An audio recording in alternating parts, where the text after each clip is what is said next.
അദ്ദേഹം ഈ കുര്യാട് വന്നിട്ടില്ലെന്നാണ് എനിക്ക് തോന്നുന്നത്.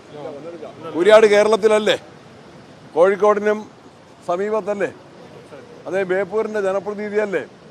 എത്രയോ വട്ടം ഈ നാഷണൽ ഹൈവേയിലൂടെ സഞ്ചരിച്ച് അദ്ദേഹം അവകാശവാദങ്ങൾ ഉന്നയിച്ചു. ആ അവകാശവാദങ്ങൾ തകർന്നു വീണപ്പോൾ അതിൻ്റെ ഉത്തരവാദിത്വത്തിൽ നിന്ന് ഒഴിയാൻ ശ്രമിച്ചാൽ ജനങ്ങൾ വിടില്ല. ജനങ്ങൾക്കിത് മനസ്സിലാവും. വലിയ അപാകതയാണ്, നിരുത്തരവാദപരമായ പ്രവർത്തനമാണ്. അതിനെ ഞങ്ങൾ ചോദ്യം ചെയ്യും. ഉത്തരവാദികളെ നിയമത്തിൻ്റെ മുൻപിൽ കൊണ്ടുവരും. ആ കാര്യത്തിൽ വിട്ടുവീഴ്ചയില്ല. UDFും കോൺഗ്രസ് പാർട്ടിയും അതിശക്തമായ നിലപാടുമായിട്ട് മുന്നോട്ട് പോകും. പല വിഷയങ്ങളിൽ ഏറ്റവും പ്രധാനപ്പെട്ട വിഷയങ്ങളിലൊന്നാണിത്.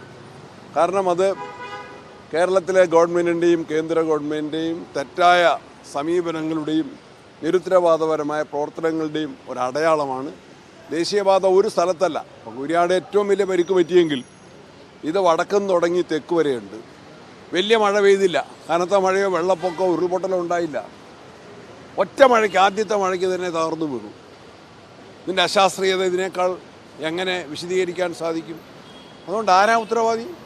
അവകാശവാദങ്ങൾ ഉന്നയിച്ചവരാണ്, അധികാരത്തിലിരിക്കുന്നവരാണ്, അവലോകന യോഗങ്ങൾ വിളിച്ചുകൂട്ടിയെന്ന് പറഞ്ഞവരാണ്, സമയം നിഷ്കർഷിച്ച് സമയബന്ധിതമായിട്ട് പൂർത്തീകരിക്കുമെന്ന് പറഞ്ഞവരാണ്. അവർ തന്നെയാണ് ഇതിൻ്റെ ഉത്തരവാദികൾ.